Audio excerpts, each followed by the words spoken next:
ఇప్పుడు మన మధ్యన అమ్మగారు చిన్న వర్తమానం అందిస్తారు. 15 నిమిషాల సమయం అందరికీ నిశ్శబ్దంగా ఉండండి.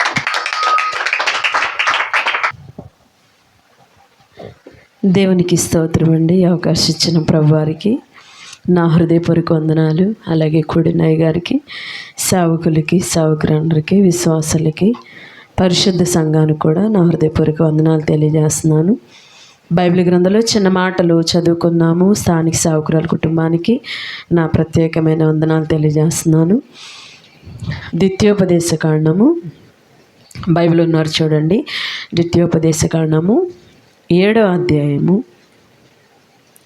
ద్వితీయోపదేశ కాండము 7వ అధ్యాయము 12వ వచనం నుంచి నేను చదువుతాను. బైబిల్ ఉన్నారు చూడండి.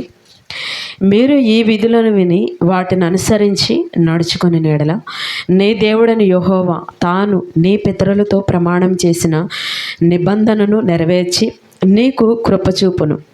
ఆయన నిన్ను ప్రేమించి ఆశీర్వదించి అభివృద్ధి చేసి నీకిచ్చేదనని నీ పితరులతో ప్రమాణం చేసిన దేశంలో నీ గర్భఫలమును, నీ భూఫలమైన నీ సస్యమును, నీ ద్రాక్షరసమును, నీ నూనెను, నీ పశువుల మందలను, నీ గొర్రెల మందలను, మేకల మందలను దీవించును. సమస్త జనముల కంటే ఎక్కువగా నీవు ఆశీర్వదింపబడుదువు.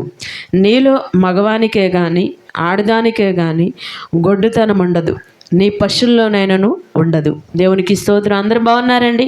అందరు బాగుంటే గట్టిగా చప్పట్లు కొడుతూ దేవుని నామాన్ని గణపరుద్దాం. దేవునికి స్తోత్రము. బాగున్నామండి. దేవుని కృప ద్వారా మరి ఘనత మహిమ దేవాది దేవునికే.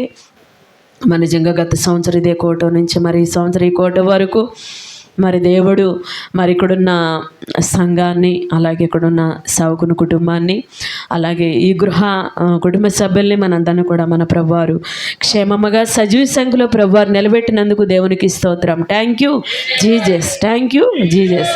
మరి నిజంగా దేవుని కృపను బట్టి, దేవుని ప్రేమను బట్టి మరి దేవుడు మరి బిడలే చెప్పిన సాక్ష్యాలు వాస్తవం.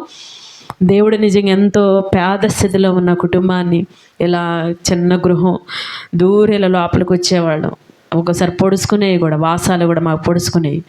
అలాంటి పరిస్థితులు అయినా సరే ఆ చిన్న ఇంట్లో కూడా దేవుని ఆరాధించడం, ఆ చిన్న ఇంట్లో దైవసేవకులను ఆహ్వానించడం, ఆ చిన్న పరిస్థితుల్లో కూడా భక్తి చేయటం, మరి చిన్నగా ఆరాధన పెట్టుకోవటం, ఆ రీతిగా చేయడం ద్వారా ఈ రోజున చక్కగా మంచి గృహాన్ని ప్రభువారు వారికి ఇచ్చారండి. దేవుని నామానికి స్తోత్రం. Thank you Jesus. ఇది గృహప్రవేశకోవటం, మరి అట్లాగే ఇంకా ఈ గృహంలో చాలా చాలా ప్రభువారు మేలు చేశారు. కుమారుడికి జాబ్ ఇచ్చారు, కుమార్తెకి చక్కని వివాహం చేశారు, 2 బిడ్డలు ఇచ్చారు, వారికి మంచి ఆరోగ్యాలు ఇచ్చారు. మరి ఈ రోజున చాలా ప్రశాంతంగా ఉన్నట్టు అనిపిస్తుంది. మరి దేవుడు చక్కగా ఆ రీతిగా దీవించారు. చాలా సంతోషం. మరి రత్నకుమారి గారికి, ఆ భర్త గారికి మంచి ఆరోగ్యాలు ఇవ్వాలని నేను మనస్ఫూర్తిగా కోరుకున్నాను. మరి కుమార్తె కుటుంబాన్ని కూడా దేవుడు దీవించాలని కోరుకున్నా. కుమారుడు కూడా మరి ఇంకా మంచి జాబు, చక్కగా మంచి వివాహాన్ని కూడా ప్రభువారు ఆ కుమారుడికి జరిపించాలని మీ అనుదిన ప్రార్థనలో మరి కుటుంబాన్ని జ్ఞాపకం చేసుకుంటారని కూడా నేను కోరుకుంటున్నాను. మరి ఇక్కడ చూసినట్లయితే బైబిల్ గ్రంథంలో ద్వితీయోపదేశ కాండం 7వ అధ్యాయం మనం చదువుకున్నాం కదా. 12వ వచనంలో మనం చదువుకున్నాం. దాంట్లో 14వ వచనం గట్టిగా చదవండి ఎవరైనా బిగ్గరగా. సమస్త జనముల కంటే ఎక్కువగా నీవు ఆశీర్వదింపబడదువు. నీలో మగవానికే కానీ ఆడదానికే కానీ గొడ్డుతనం అనేది ఉండదు, నీ పశువుల్లో కూడా ఉండదు. చాలా అండి. ఇక్కడ చూసినట్లయితే దేవుడు మనకిచ్చిన గృహాల్లో మనకి ఇక్కడ అంటున్నాడు, సమస్త జనముల కంటే ఎక్కువగా నీవు ఆశీర్వదించబడతావు. ఎక్కువ అనే దాని గురించి మనం మాట్లాడుకుందాం ఈ రోజున. అంటే మన బంధువుల్లో, మన చుట్టాల్లో, మన స్నేహితుల్లో, మన ఇరుగు పొరుగు వారిలో మరి మనం బాగుండాలి. ఎందుకంటే బాగుండాలి, ఇది స్వార్థం అని అనుకుంటారేమో చాలామంది. స్వార్థమేం కాదు. బాగుండాలనుకోవడం తప్పంటారా? తప్పు కాదుగా. బాగుండాలనుకోవటం తప్పు కానే కాదు. ఎలా బతికితే అలా బతికేమన్నవాడితే తప్పు అసలు. ఎందుకంటే దేవుడు బాగుండమనే చెప్పాడు, అభివృద్ధి పొందమనే చెప్పాడు, దీవించబడాలనే చెప్పాడు మన దేవుడు. ఏదో దేవుని నమ్ముకున్న బిడ్డలని చింపురు జుట్టేసుకునో, చిరిగిపోయిన బట్టలు వేసుకునో, ఇల్లువాకులు లేకోకుండా ఒకళ్ళ దగ్గర చేయి జాపి బతకండి అని దేవుడు మనకి చెప్పలేదండి. మన దేవుడు అలా చెప్పలే. బాగుండండి, అభివృద్ధి పొందండి, విస్తరించండి, భూమిని నిండించండి, దాన్ని లోపరుచుకోండి, మీరు ఫలించండి అని దేవుడు చెప్పాడు. చక్కగా దేవుడు నేను ఆస్వాదిస్తాను, సమస్త జనముల కంటే నేను గొప్పగా దీవిస్తాను. అవును కదా, ఇవన్నీ వాగ్దానాలే కదా. ఇవన్నీ కూడా దేవుడు మనతో మాట్లాడిన మాటలు. బైబిల్ కుక్కకో నక్కకో ఏం కాదు, మనుషులకే బైబిల్. మనుషులకి దేవుడు సమస్త జనాలకే ఇచ్చాడు ఈ బైబిల్ని. అందుకే దేవుడు ఏమంటున్నాడంటే సమస్త జనముల కంటే ఎక్కువగా నీవు ఆస్వాదించబడతావు. అంటే ఎక్కువగా దేవుడు నిన్ను దీవిస్తాడు, ఎక్కువగా నిన్ను అభివృద్ధి చేస్తాడు, నువ్వు ఎక్కువగా ఫలిస్తావు. అలాగే చూసినట్లయితే మనము ఎక్కువగా దేవుడు మనల్ని దీవించాలి, ఎక్కువగా మనం ఫలించాలి, ఎక్కువగా మనం అభివృద్ధి పొందాలి. అది ఏ విషయంలోనైనా, ఆరోగ్య విషయంలో, ఆశీర్వాద విషయంలో, బిడ్డలు పుట్టే విషయంలో, ఇంకేం వివాహాలు జరిగే విషయంలో, ఇంకేంటండి మరి కుటుంబంలో సమాధానం ఐక్యత విషయంలో, మరి కుటుంబంలో దీవెనల విషయంలో, ఏ విషయంలోనే ఎక్కువగా మనకి అభివృద్ధి అవ్వాలి, ఎక్కువగా మనం ఫలించాలంటే మనం ఎక్కువగా దేవుల్లో ఏది చేస్తే దేవుడు మనల్ని ఎక్కువగా దీవిస్తాడు. అవును కదా, అది కూడా తెలుసుకోవాలి కదా. ఏదో అడుగుతున్నామని కాదు, దేవుడు చెప్పిన మాట వినాలి. అందుకే బలులు అర్పించుట కంటే మాట వినుట శ్రేష్టము. ఓకే, ఏదో చేసుకుంటూ వెళ్ళిపోతాం, కానీ అసలైన పాయింట్ పట్టుకోవాలి. మనం అసలైన పాయింట్ పట్టుకున్నప్పుడే, దాని ప్రకారం మనం సాగినప్పుడే దేవుడు మనల్ని అభివృద్ధి చేస్తాడు, ఆస్వాదిస్తాడు. ఆ పాయింట్లు అంటే ఇక్కడ ఎక్కువగా మనం దీవించబడాలి, దీవిస్తాను అని దేవుడే వాగ్దానం చేశాడు. తండ్రిని దేవుడే అంటున్నాడు, సమస్త దేశముల కంటే, సమస్త జనముల కంటే ఎక్కువగా నేను దీవిస్తాను, ఎక్కువగా నేను ఆశీర్దిస్తాను, ఎక్కువగా నేను నిన్ను అభివృద్ధి చేస్తాను. అసలు గొడ్డుతనం అంటే ఒక గొడ్డుతనమైన మాట పిల్లలు పుట్టిన వారికే తీసుకోకూడదు. అంటే కొంతమంది ఏ ఎదుగు బదుగు లేకుండా గొడ్డుతనంగా అలా ఉండిపోతారు కదా. ఏ మేలు చూడరు, ఏ కార్యం చూడరు, ఏ అభివృద్ధి చూడరు, ఏ దీవెన చూడరు, ఏ సంతోషం చూడరు, ఏది ఉండదు. ఒక గొడ్డుతనంగా ఏ రీతిగా ఉంటుందో అలాగ ఉండిపోతారు. కానీ దేవుడు అన్నాడు అది కూడా ఉండదు. అంటే పిల్లలు పుట్టిన వారికి కూడా దేవుడు పెండల్ని ఇస్తాను అని మంచి వాగ్దానం చేశారు.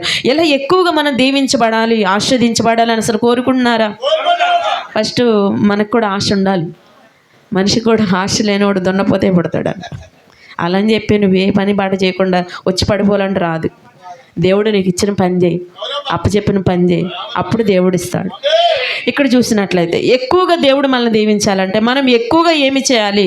చకచక 4 మాటలు చెప్పేస్తాను, చక్కగా రాసుకోండి, అండర్లైన్ చేసుకోండి, చక్కగా వినండి. మత్తయి సువార్త 10:37. మత్తయి సువార్త 10:37 చూస్తే ఎక్కువగా దేవుని ప్రేమించాలి. ఇక్కడ అన్నాడు తండ్రినైనను తల్లినైనను నాకంటే ఎక్కువగా ప్రేమించకూడదు అని అంటున్నాడు. అంటే అలా ప్రేమించడం నాకు పాత్రుడు కదా. అంటే తండ్రినైనను తల్లినైనను కుమారుడైనను కుమార్తెనైనా, అంటే ఆస్తినైనా అంతస్తునైనా నాకంటే ఎక్కువగా ప్రేమించేవాడు నాకు పాత్రుడు కాడంటే ఎవరిని ప్రేమించమని అర్థం? దేవుని ప్రేమించాలి. అంటే ఇక్కడ అర్థం ఏంటంటే ఎక్కువగా దేవుడు మనల్ని అభివృద్ధి చేయాలి, మనం ఫలించాలి అంటే ఎక్కువగా ఎవరిని ప్రేమించాలి? దేవుణ్ణే ప్రేమించాలి. ఎక్కువగా ఎవరిని ప్రేమించాలండి? దేవుణ్ణి ప్రేమించాలి. దేవుని సన్నిధికి వెళ్ళడం, నా ఇల్లు చూసుకోవాలి, నా వాకులు చూసుకోవాలి, నా గేదెలు చూసుకోవాలి, నా కుప్పలు చూసుకోవాలి, ఇంకేంటండి నా పొయ్యి కట్టేసుకోవాలి, పొయ్యి తిప్పాలి, ఇటువంటివి చూస్తూ ఉంటారు. లేదంటే పిల్లల్ని పెట్టుకుని చూస్తూ ఉంటారు. అలా కాదు, దేవుడు అంటున్నాడు ఎక్కువగా నువ్వు నన్ను ప్రేమించాలి. ఏం చేయాలండి? ఎక్కువగా నన్ను నువ్వు ప్రేమించాలి. ఒక సమయంలో మరి కమల యుక్రెయిన్లో ఉన్నప్పుడు భయంకరమైన యుద్ధం ఒకటి వచ్చింది కదా. ఆ యుద్ధ సమయాల్లో మేమేమో కోటాలకు తిరుగుతూనే ఉన్నాం. ప్రభు దగ్గర ప్రార్థన చేస్తే నాకు మాత్రం అయ్యగారికి వాగ్దానం వచ్చింది, నాకు కూడా వాగ్దానం వచ్చింది. నాకు వచ్చిన వాగ్దానం ఏంటంటే దర్శనంలో నాకు అయ్యగారు నేను అక్కడికి వెళ్ళి పిల్లలందరినీ బస్సులు ఎక్కించి తీసుకొచ్చేస్తున్నాం అంట మేము. అలా కనబడింది, అమ్మాయి క్షేమంగా వచ్చేసినట్టుగా. అంటే దేవుడు వాగ్దానం ఇచ్చాడు కదా. ఆ వాగ్దానం అమ్మాయి వాగ్దానం వచ్చిందని ఒక్కరోజు కూడా ప్రేయర్ మిస్ అవ్వకుండా కంటిన్యూగా ప్రేయర్కి వెళ్తాను. ఆ ఫోన్ చేసినప్పుడల్లా మేము కోటలోనే ఉంటున్నాం. ఇక అంక బాధ వచ్చేసింది. అసలు నేను ఇంత కష్టంలో ఉంటే, నేను ఇంత బాధలో ఉంటే, ఈ వజన బాంబులు వేసి నేను తిండి తిప్పలేకుండా ఇక్కడ అల్లాడిపోయి నేను బంకర్లో దాక్కుంటుంటే మీరు మాత్రం కోటాలు తిరుగుతున్నారు, మీరు మాత్రం చక్కగా ఉన్నారు అని చాలా ఫీల్ అయిపోయిందండి, చాలా బాధపడిపోయింది. అప్పుడు అమ్మ అలా కాదు, ఇంటికాడ కూర్చొని ఏం చేస్తాం, అదే ఆయన చెప్పిన పని చేసుకుంటూ వెళ్ళామనుకో మన పని ఆయన చేస్తాడు, ఆయన పని మనం చేస్తున్నాక మన పని ఆయన చేస్తాడుగా. ఎలా కాదమ్మా, దేవుడు ఇలా వాగ్దానం ఇచ్చాడు, నీకెందుకు నువ్వు ధైర్యంగా ఉండవు, నువ్వు కూడా ప్రార్థన చేసుకో, మేము కూడా ప్రార్థన చేస్తాం అన్నప్పుడు ఇక చాలా ఫీల్ అయిపోయి బాధపడిపోయింది. కానీ తర్వాత ఇక ఏంటంటే కమల ఫస్ట్ ఫీల్ అవుతుంది, తర్వాత మనం అర్థం చేసుకుంటుంది. ఏదైనా చెప్పారంటే కరెక్ట్గానే చెప్తారు, వాళ్ళు మంచిగానే చెప్తారని అర్థం అవుతుంది ఆమెకి. ఇక అర్థం చేసుకుని అలా సైలెంట్గా అలాగే ఉంది. అలాగే అయ్యగారు వెళ్ళిన నేను వెళ్ళి తీసుకొచ్చామండి. ఎవరు తీసుకొచ్చారు? మోడీ గారు హృదయాన్ని కదిలించాడు, జగన్ గారు హృదయాన్ని కదిలించారు. వాళ్ళు సపరేట్గా ఫ్లైట్లు పెట్టి తీసుకొచ్చారు వాళ్ళు. దేవునికి స్తోత్రం. Thank you. ఎస్, ఇక్కడ అదే అంటున్నాడు. ఏమంటున్నాడు? నాకంటే ఎక్కువగా నువ్వు ఎవరిని ప్రేమించొద్దు, దేన్ని ప్రేమించొద్దు. ఫస్ట్ మనం ప్రేమించాల్సింది దేవాది దేవుణ్ణి, ఆయన మాటని, ఆయన చిత్తాన్ని. ఆయన్ని మనం ప్రేమించగలిగితే మనకి దేవుడు అంటే ఎక్కువైన ఆశీర్వాదాలు దేవుడు మనకి ఇస్తాడు. దేవునికి స్తోత్రం. Thank you. ఎస్, అదే లోకాసు వార్త 7వ అధ్యాయము. లోకాసు వార్త 7వ అధ్యాయము 42-43 వచ్చును. ఇక్కడ అంటున్నాడు, ఎక్కువగా మనం ఫలించాలి, దీవించబడాలంటే ఎక్కువగా క్షమించాలి. అందుకు సీమోను, చదవండి. లోకాసు వార్త 7వ అధ్యాయం 42 వచ్చు. ఆ అప్పు తీర్చుటకు వారి యొద్ద ఏమైనను లేకపోయిన గనుక అతడు వారిద్దరిని క్షమించను. కాబట్టి వీరిలో ఎవడు అతన్ని ఎక్కువగా ప్రేమించును చెప్పమని అడిగాను. చాలండి. ఇక్కడ చూసినట్లయితే ఇద్దరు రుణస్తులు ఉన్నారు. ఒకడేమో ఎక్కువ అప్పు తీసుకున్నాడు, ఒకడు తక్కువ అప్పు తీసుకున్నాడు. కానీ యజమాని అంట ఏం చేశాడంటే ఇద్దరిని కూడా క్షమించేశాడు. క్షమించి అయ్యా నేను క్షమించేసాను వెళ్ళండి అన్నప్పుడు ఇక్కడ చూసినట్లయితే చిన్న తక్కువ అప్పు తీసుకున్నాడు చూడండి, అతను ఏం చేశాడంటే మరొక అతనికి అప్పిచ్చాడు. అది ఇంకా చాలా కొంచెం, ఇతను మాత్రం క్షమించట్లే. దేవుడు అంటున్నాడు ఇక్కడ, మనం ఎక్కువగా అభివృద్ధి పొందాలి, ఎక్కువగా మనం ఆస్వాదించబడాలంటే మనము కూడా ఏం చేయాలండి? క్షమించే మనసు, ఎక్కువగా క్షమించాలి. మనం ఎక్కువగా క్షమించాలి. మనం నిజంగా చూసిన క్షమించే మనసు, ఏదో క్షమించని పోవని అవతలికి వెళ్ళి తిట్టడం కాదు. క్షమించడం అంటే ఎట్లాగండి? క్షమించడం చాలా మనస్ఫూర్తిగా క్షమించాలి. యేసుప్రభువారు ఎలా క్షమించారండి? ఆయన కొడుతున్నా క్షమించారు, తిడుతున్నా క్షమించారు, ఇంకేంటి రకరకాల బాధ పెడుతున్నా క్షమించారు, ఆయన సిలువేస్తున్నా క్షమించారు, ఆయన బట్టలు పీకుతున్నా క్షమించారు, ఒగుడు దగ్గర 40 కొరడాల దెబ్బలు కొట్టినా క్షమించారు, ఆయన సరిసినా క్షమించారు, గుద్దునా క్షమించారు, ఉమ్మేసినా క్షమించారు, గేలి చేసినా క్షమించారు. మరి నిజంగా లాస్ట్కి ఆయన శిష్యులు చనిపోయి తిరిగి లేచిన తర్వాత కూడా ఆయన శిష్యులు కూడా ఆయన గుర్తించలేకపోయారు, భూతం అంటున్నారు. సొంత ఆయనతో తిరిగిన వాళ్ళే భూతం అన్నా సరే నేను భూతాన్ని కాదని ఆ మాటను కూడా క్షమించి దేవుడు వారిని ప్రేమించారు. కాబట్టి ఇవాళ సృష్టిలో ఆయన ఎక్కువగా క్షమించే దేవుడు. కాబట్టి ఇవాళ సృష్టిలో దేవుడు అంటే ఎవరండి? యేసు ప్రభువారిని నమ్మిన వారి చప్పట్లు కొట్టండి. దేవునికి స్తోత్రం. Thank you. ఎస్, తండ్రి కుమార పరిశుద్ధాత్మతో పాటు చాలామంది దూతలు కూడా ఉన్నారు. అందుకే ఆదాముని అవ్వను తయారు చేసినప్పుడు అక్కడ ఒక మాట అంటారు, మన స్వరూపం చొప్పున మన పోలిక చొప్పున చేద్దామన్నాడు. మనం అనే మాట ఏం మాట? బహువచనం కదా. నేను అనే మాట ఏకవచనం, మనం అనే మాట బహువచనం. అంటే మనము చేద్దామన్నప్పుడు ఎంతమంది ఉన్నారు వెనకాల? మనిషిని తయారు చేసినప్పుడు తండ్రి కుమార పరిశుద్ధాత్మ దూతలు కూడా చాలామంది ఉన్నారు. కానీ ఏ దూతకు కూడా అధికారం లేదు. ఏ దూత కూడా తండ్రి తర్వాత సింహాసనం అనేది ఏ దూతకి రాలేదు. ఎవరికి వచ్చింది సింహాసనం? కుమారుడికే వచ్చింది. ఎందుకు వచ్చింది? అంతమంది ఉన్నారు కదా, ఎందుకు ఆ స్థానం స్థితి రాలేదు? ఎందుకంటే ఆయన క్షమించే మనసు కలిగిన దేవుడు గనుక ఈరోజు సృష్టిలో ఆయనే గొప్ప దేవుడు అయ్యాడు. దేవునికి స్తోత్రం. Thank you. ఎస్, చిన్నవాళ్ళేంటి, పెద్దలేంటి, ధనికులేంటి, దరిద్రులేంటి, చదువుకున్న వాళ్ళు, చదువులేని వాళ్ళు, లాయర్లేంటి, డాక్టర్లేంటి, యాక్టర్లేంటి, ప్రతి ఒక్కరు మోకాలు ఆయన దగ్గర వంగాల్సింది. ఆయనే దేవుడు, ఆయన దగ్గర వందనాలు చేయాల్సింది. అంత గొప్ప స్థితి ఆయనకి రావడానికి కారణం ఏంటంటే క్షమించే మనసు. అందుకే చూసిన సర్వమానవాళ్ళని పాపాలను క్షమించడానికే కదండి అంత సింహాసనాన్ని వదులుకుని భూమి మీదకి వచ్చింది. ఆయన రక్తం చిందించింది, ఆయన శరీరాన్ని కార్చింది. ఎవరి కోసం అండి? సర్వమానవాళ్ళ కొరకు. ఆయన అంత క్షమించే మనసు ఉంది కాబట్టి సర్వ సృష్టి కోసం రక్తాన్ని చిందించారు, గొప్ప సింహాసనాన్ని పొందుకున్నారు. దేవునికి స్తోత్రం. Thank you. ఎస్, మనకి ఎక్కువగా అభివృద్ధి పొందాలంటే మనం ఎక్కువగా క్షమించే మనసు కలిగి జీవించాలి. నీ భర్తదైనా, నీ భార్యనైనా, నీ బిడ్డలనైనా, నీ తల్లిదండ్రులైనా, నీ అత్తమామలైనా, గబాలను నీకు అన్యాయం చేసిన, మోసం చేసిన, తోలనాడు మాట అన్న, ఒకవేళ మాట వినకపోయినా ఇబ్బంది పెట్టినా మాత్రం ఖచ్చితంగా ఉండాలండి? క్షమించే మనసు ఉంటేనే. ఇవాళ క్షమించామనుకో, పొరపాటు జరిగింది క్షమించామనుకో, ఆ పొరపాటు చేసినాడు అనిపిస్తే అయ్యో నేను ఇంత తప్పు చేసినా నన్ను క్షమించాడు కదా, ఇంకెప్పుడు జీవితంలో చేయకూడదు అనుకుంటాడు. పూర్తిగా మారిపోతాడు, నీకంటే ఎక్కువ భక్తి చేస్తాడు. చప్పట్లు కొట్టండి, దేవునికి స్తోత్రం. Thank you. ఇలా తాగాడు కాబట్టి, ఇలా తందనాలాడాడు, ఇలా తిట్టాడు కాబట్టి నువ్వు క్షమించలేదు అనుకో, ఇంకా పెద్దది చేయడానికి అవకాశం ఇచ్చినట్టు. అందుకే సహోదరి సహోదరుడా, ఎక్కువగా మనం అభివృద్ధి పొందాలంటే మనం ఏం చేయాలండి?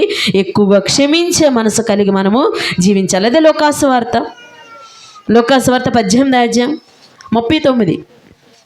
లోకాసువార్త 18:39 ఊరుకుండమని ముందర నడుచుచుండు వారిని గద్దించిరి. కాని వాడు మరి ఎక్కువగా దావీదు కుమారుడా నన్ను కరుణించమని కేకలు వేసి, ఎక్కువగా కేకలు వేయాలంటే ఎక్కువగా దేవుని దగ్గర ప్రార్థన చేయాలి, మొరపెట్టాలి. అక్కడ చూసినట్టు ఇది పుట్టు గుడ్డివాడు కదండి, అదే కదా వాక్యం. గుడ్డివాడు అడుక్కుని తింటుంటే అక్కడ శిష్యులేమో ఊరుకో అంటున్నారు. కానీ యేసుప్రభు వారు, అతనికి చూపు అయితే లేదు కానీ చెవులు ఉన్నాయి కదా, వినబడుతున్నాయి. ఎందుకంటే యేసుప్రభు వారు వెనకాల ఎప్పుడు కూడా వేల కొలది జన సమూహంలో కేకలు వేస్తూ దావీదు కుమారునికి జయమని అరుస్తూ ఉంటారు కదా. ఆ స్వరం విన్నాడు. అతను స్వరం విని ఏం చేశాడంటే, అమ్మో దేవుడు వస్తున్నాడు, ఇక ఆయన నాకు దొరకడు. అందుకే సొలొమోను మహారాజు గారు అంటారు, దావీదు మహారాజు గారు, యెహోవా దొరుకు కాలమందు ఆయన గట్టిగా పట్టుకోవాలి. దేవుడు దొరికే కాలం ఏంటిది? శనివారం, ఆదివారాలు, ఇలా గృహారాధనలు, దేవుడు దొరికే సమయాలు, మీటింగ్స్ అప్పుడు, శ్రేలు కూడప్పుడు, స్తుతి కూటలప్పుడు, ఆరాధనలప్పుడు, అలాగే ప్రతిరోజు మనం ప్రార్థన చేసేటప్పుడు దేవుడు దొరికే సమయం అది. ఆ సమయంలో మనం ఆయన వెతకాలి, ఆయన పట్టుకోవాలి, ఆయన దగ్గర ప్రార్థించాలి మనము.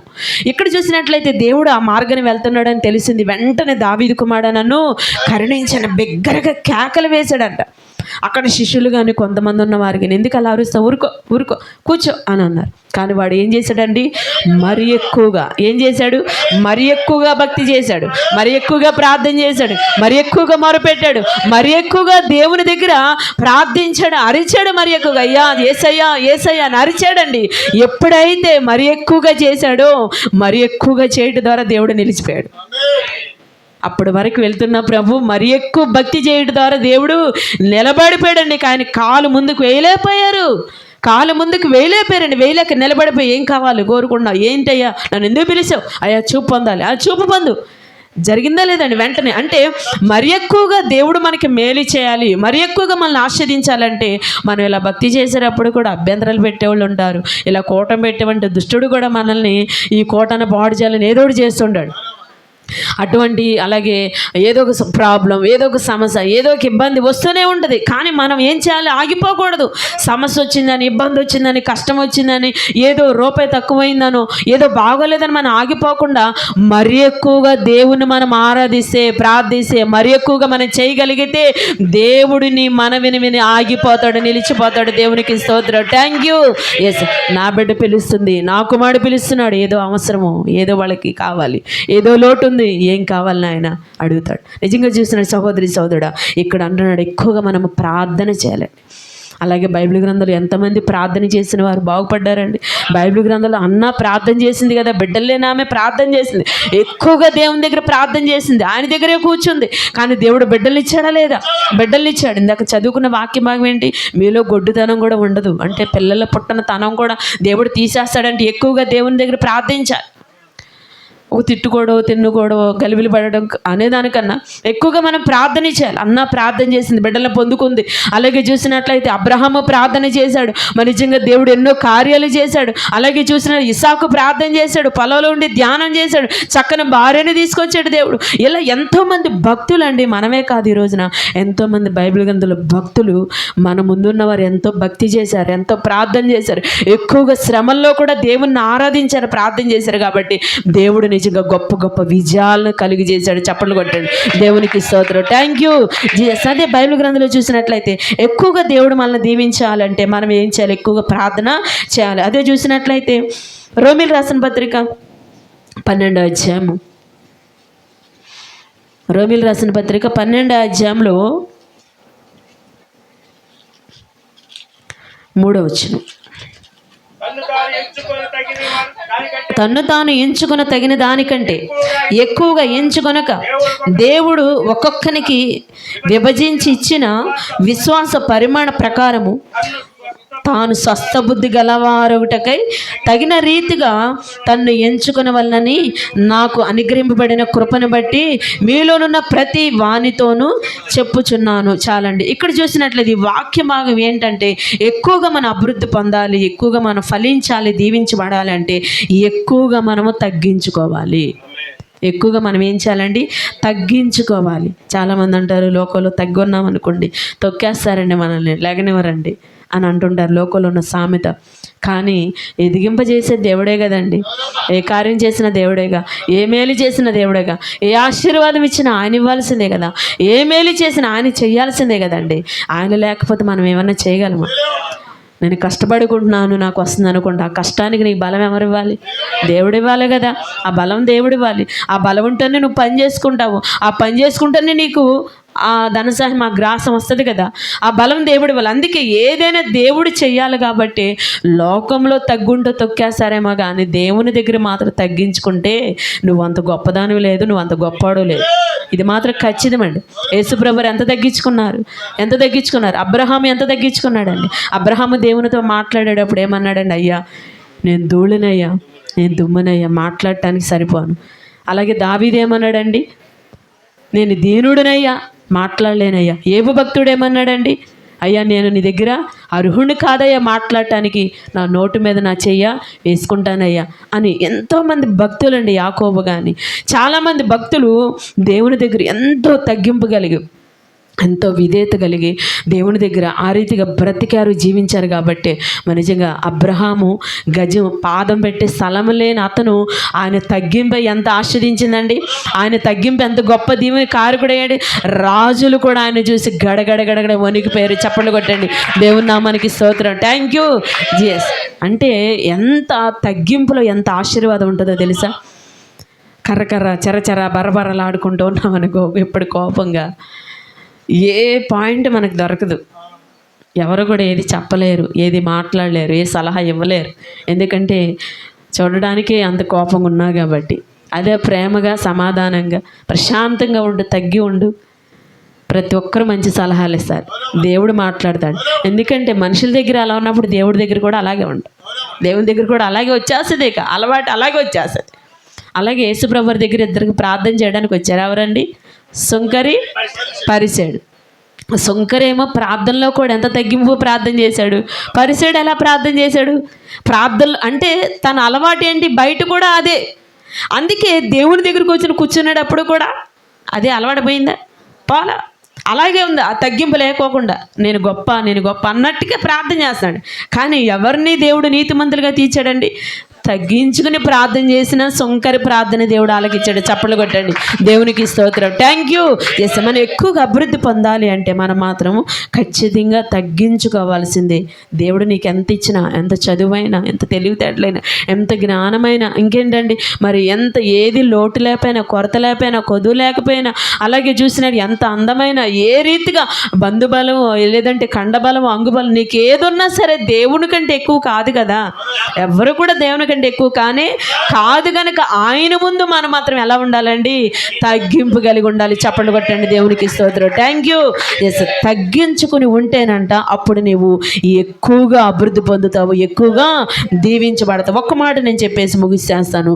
లోకాసువార్త 21:3 కూడా, లోకాసువార్త 21:3 ఇక్కడ ఏమన్నాడంటే, సామర్థ్యము కంటే ఎక్కువగా ఇచ్చేవారు. ఇక్కడ పేద వెధవరాల గురించి వ్రాయబడింది కదా. అందరికంటే ఎంత వేసిందండి? ఎక్కువ వేసింది. అదేంటండి? ఆమె పేద వెధవరాలని రాయబడింది అక్కడ.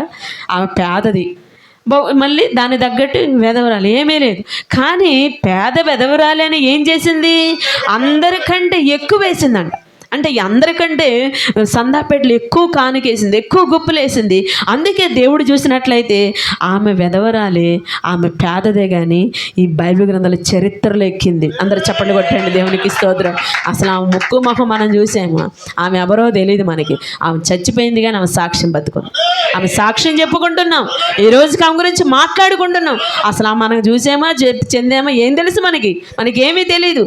ఆ రోజున కూడా ఆమె తీసివేయబడింది. వెధవరాలు, పనికిరాంది, పేదది, లెక్క చేయింది ఎవరు కూడా. అటువంటి పరిస్థితుల్లో కూడా మనుషుల దృష్టిలో పడలేదు, కానీ ఎవరు దృష్టిలో పడింది? ఆమె దేవుని దృష్టిలోకి వెళ్ళింది. చప్పట్లు కొట్టండి, దేవునికి స్తోత్రం. Thank you. ఎస్, నువ్వు దేవుని దృష్టిలోకి వెళ్ళాలి.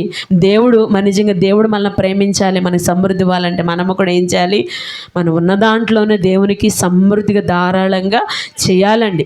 మరి నిజంగా చాలామంది ఎంత ఇచ్చినా ఎంత ఉన్నా సరే ఇవ్వడానికి వెనకాడతారు, ఆరాధన పెట్టుకోవడానికి.